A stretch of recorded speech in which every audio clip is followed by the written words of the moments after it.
Muy bien amigos, bienvenidos a la entrevista al cierre aquí en CB24 Noticias Centroamérica. Como siempre, nuestra invitada, la doctora Cristina Balinotti. Doctora, muy buenas tardes, bienvenida. Gracias por estar junto a nosotros.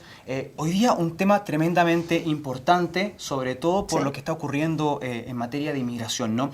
La inmigración, los inmigrantes que están dispuestos a cruzar en condiciones extremas las fronteras y no les importa ni miden mucho riesgo, doctora. Sí, en efecto. Hay varias formas de inmigrar, ¿verdad? Se inmigra con la familia, claro, con ciertas situaciones de comodidad. Pero esto realmente es una inmigración traumática. Es una inmigración que el gran psiquiatra Joseba Anchoegui, barcelonés, le denomina síndrome de Ulises. ¿Por qué? Por aquel héroe semidios que en la Odisea pasó 20 años luchando en la guerra de Troya y entonces quería volver a Ítaca, su ciudad, y no podía, y sufrió muchísimo. Entonces, el inmigrante en condiciones extremas realmente está sufriendo, es un estrés muy grande el que pasa. Ese estrés se llama estrés múltiple y crónico. Ese estrés múltiple, me imagino que después, ya dado el tiempo transcurrido, cuando una persona logra o no logra su cometido, se puede profundizar mucho más, ¿no, doctora?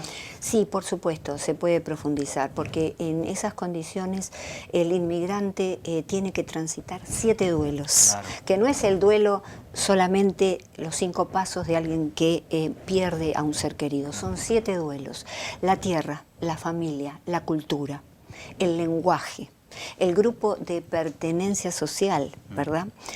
La escala social, es decir, vengo acá y tengo que trabajar de algo que allá no lo hacía. Y una séptima, que es la más importante, es la pérdida de seguridad. ¿Seguridad en uno mismo? No, la seguridad física y la seguridad psicológica. Okay. Es muy importante porque es la segunda gran necesidad humana, de acuerdo con el psicólogo Maslow. Okay. La segunda más importante es cubrir esta necesidad de seguridad.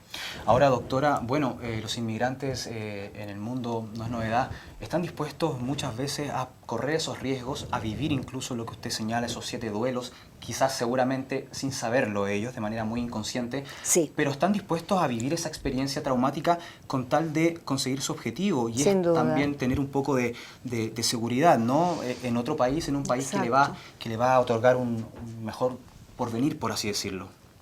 Exactamente, exactamente. Es decir, ahora tenemos que tener cuidado, porque ¿qué sucede? Se lo confunde con el estrés postraumático. Okay. Está sobremedicado. Bueno, un inmigrante debe tener estrés postraumático y no es así. El estrés postraumático en muchos casos presenta inmovilidad motora, presenta ideación de suicidio, la persona está detenida y no puede desarrollarse, mientras que el inmigrante viene y trabaja y le manda dinero a la familia, está siempre en movimiento. Normal, ¿no? Lo lógico. Claro, pero ¿qué sucede? Tiene los niveles de estrés muy elevados. ¿Qué es eso? El estrés nos ayuda a nosotros a vivir cuando es sano. Por ejemplo, acá en esta entrevista un poco de estrés tiene que haber. Claro. ¿Para qué? Para salir al aire bien. Pero cuando salimos de aquí, el estrés baja. Exacto. Entonces, pero en el inmigrante está siempre elevado y afecta el balance de un sistema que se llama hipotálamo hipoficiario adrenal, que se llama eje del estrés, justamente. ¿Por qué? Porque se liberan un montón de hormonas. Al final de ese eje se libera justamente adrenalina y cortisol. Entonces la adrenalina, el cortisol, que es la fundamental hormona del estrés, no puede estar siempre elevada, porque empiezan las enfermedades físicas. Sin duda, doctora. Por ejemplo, la migraña del inmigrante, que se llama inmigraña. ¿Inmigraña? Sí, justamente porque es típica del inmigrante. Los grandes trastornos del sueño, duermen poco, duermen mucho, de alimentación, es decir, que hay muchas cosas que impactan en la psicología y luego impactan en el cuerpo. Doctora, de alguna otra forma y a grandes rasgos, una persona que quiere enfrentar un camino, irse de su país de origen, de su país natal, para enfrentar un nuevo desafío en otro país, sabe de alguna otra forma cuáles son las medidas que tiene que tomar, ¿no? Ahora, ¿cuál sería su consejo, doctora, para estas personas que todavía se encuentran con ciertas dudas, pero que están dispuestas al todo por el todo con tal de conseguir el objetivo de salir? Bueno, primero tiene que haber un acuerdo familiar en el cual no dejemos en estado penoso a nuestra familia y tener la seguridad que por lo menos vamos a encontrar a alguien en el país al cual emigramos.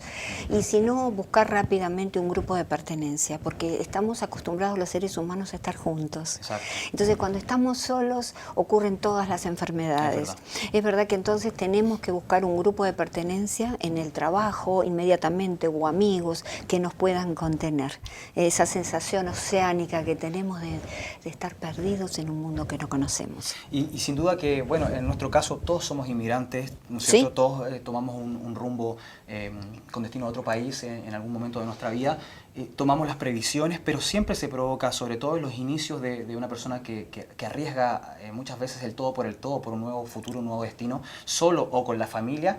Siempre suceden estas situaciones que son un poco complejas al comienzo. Siempre, como dice el dicho, valga la redundancia, los inicios nunca son fáciles, ¿no? No, pero estamos hablando, cuando decimos condiciones extremas, estamos hablando de los que llegan en pateras, estamos hablando de los que cruzan el borde sin dinero, y las mujeres son violadas y los niños también. Estamos hablando de esa clase de duelo que es justamente el síndrome de Ulises. No todos los inmigrantes lo padecen y tenemos que decir que además para padecerlo hay que tener cierta predisposición genética. Hay personas que ante un trauma... A ver. El soldado de la guerra que vuelve de la guerra, no todos tienen estrés postraumático, porque hay que tener un gen que predispone. Pero probablemente una infancia a lo mejor de pérdidas o una vida de pérdidas, y entonces impacta mucho más y desarrolla una enfermedad. Muchas gracias, doctora. Un tema que de verdad es muy interesante, que está ocurriendo hoy día, que muchas personas a lo largo de América Latina, en Centroamérica sobre todo, lo están viviendo también. Y es tremendamente importante su opinión y sus consejos también, doctora. Bueno, muchísimas gracias. Un gusto compartir. Claro que sí. Un abrazo para todos. Continuamos y sigue en compañía de CB24, Noticias Centroamérica.